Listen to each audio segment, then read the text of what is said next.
what we've observed in Europe since the beginning of the year has been extremely surprising for many market players, which were in many cases expecting a recession for Europe in 2023. Indeed, what we've seen has been quite a resilient market with earnings picking up, potentially also on the back of China reopening, and strong performance, specifically in the first quarter, also relatively to other markets.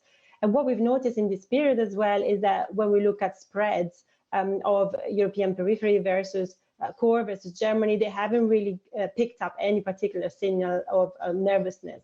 So it is certainly something to watch, something that has not been on the radar of investors so far. I think it's a bit early to say because the situation is very different from what we've left behind pre-pandemic. We are seeing Europe that is working more together, that is working to fight inflation in a more cohesive way. But it's definitely something to look for and potentially something that might bring some nervousness on the equity market, especially given the price gains that we've seen so far this year and have been, as I said, surprising for many investors.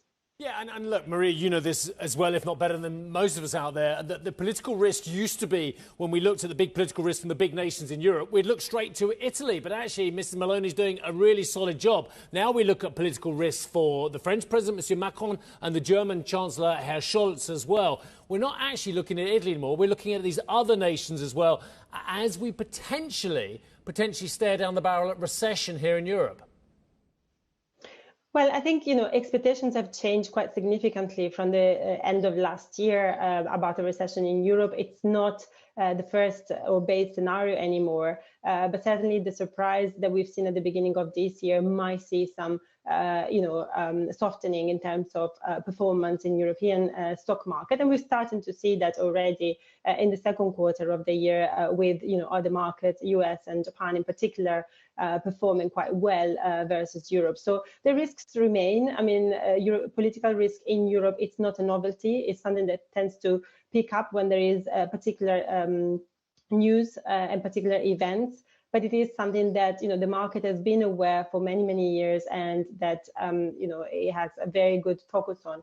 As you say, it has been interesting to see how spreads have remained quite well behaved in this period, because in previous phases we have seen responses quite significant to political events in terms of spreads pick up. And those in the past have provided actually potentially significant investment opportunity, as we've seen, that anyway, Europe has remained a cohesive market at the end of the day. So spread widening can in some cases represent investment opportunities, but we are not seeing this in an important way as of yet.